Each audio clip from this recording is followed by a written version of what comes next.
Bismillahirrahmanirrahim. Assalamualaikum warahmatullahi ta'ala wabarakatuh. Saya Cik Wan Anis Suhailah binti Cik Wan Muhammad Rosdi bersama dua orang lagi ahli kumpulan saya iaitu Izzah Atirah binti Nasiruddin dan Nur Sajidah Suad binti Abdul Jalil. Kami dari IPG Kampus Pendidikan Islam PISMP Ambilan Jun 2020 Semester 3 Pengkhususan Pendidikan Islam. Tujuan penghasilan video ini adalah untuk menunjukkan tentang bahan sumber bagi rancangan pengajaran harian RPH bagi mata pelajaran Pendidikan Islam tahun 3 dalam bidang sirah bagi tajuk Meneladani Sifat Tabligh.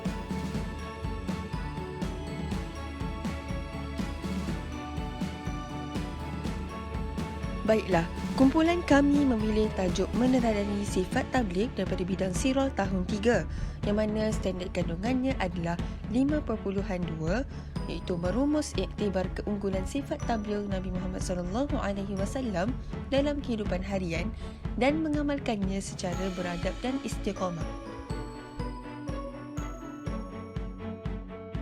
Seterusnya, bagi standard pembelajaran, terdapat 3 standard pembelajaran iaitu 5.2.1 iaitu menghuraikan keunggulan sifat tabligh Nabi Muhammad SAW melalui kisah kehidupan baginda.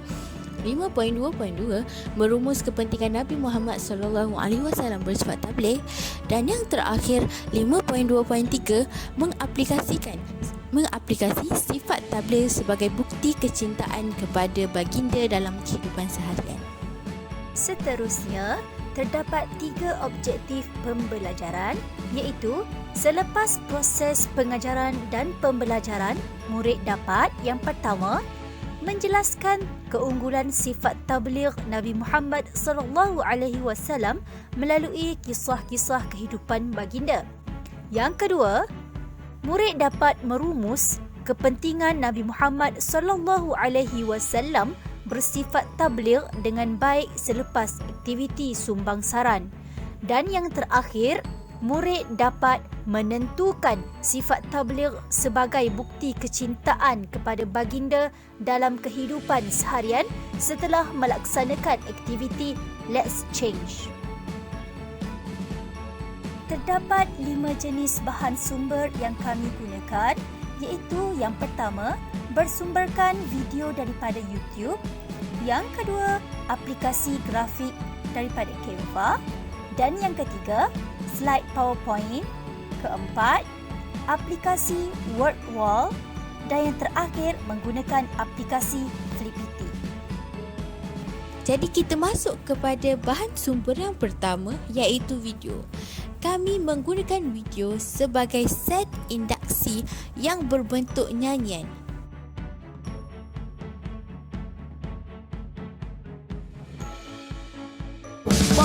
Sifat Nabi. Wah! Wah, atuk. Mama. Wah. Wow. Berkata benar itu siddiq, buat dengan betul amanah, ajarkan Islam itu tabligh, bijaksana itu fatonah. Siddiq, amanah, tabligh, fatanah.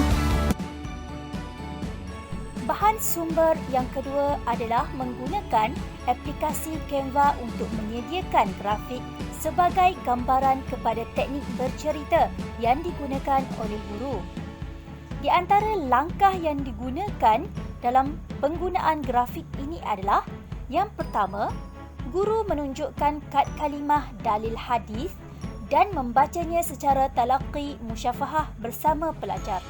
Yang kedua, guru memaparkan grafik berserta gambar berkaitan tajuk. Yang ketiga, murid mendengar dengan teliti cerita yang disampaikan guru tentang penyampaian dakwah Rasulullah SAW. Dan yang terakhir, murid diberikan kuis. Ini adalah berdasarkan kepada objektif yang pertama iaitu menjelaskan keunggulan sifat tabligh yang dimiliki oleh Nabi Muhammad SAW melalui kisah-kisah kehidupan baginda.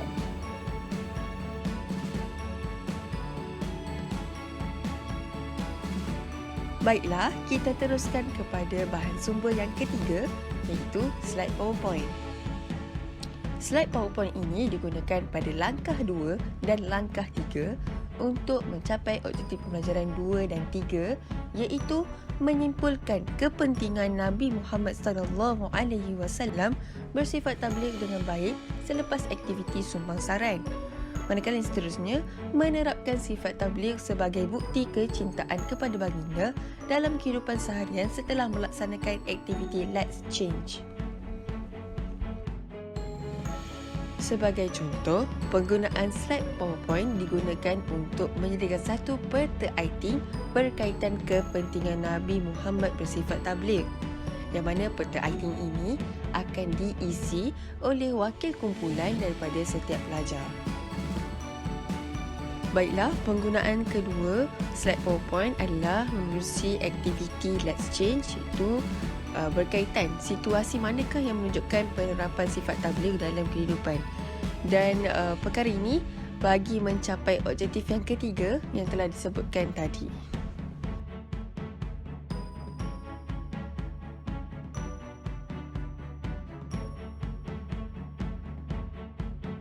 Baiklah, bahan sumber seterusnya adalah dengan menggunakan aplikasi WordWall. Ia digunakan pada langkah keempat sebagai aktiviti pengukuhan.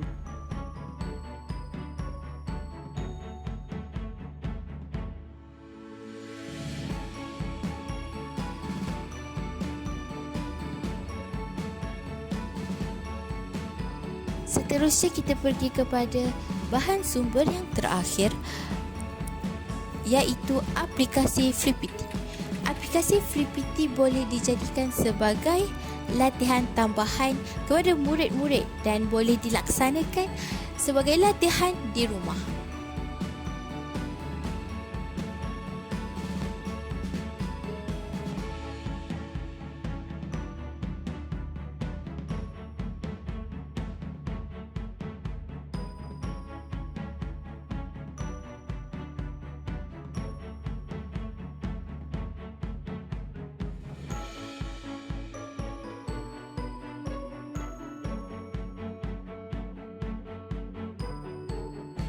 Itu sahaja daripada kami. Sekian, terima kasih.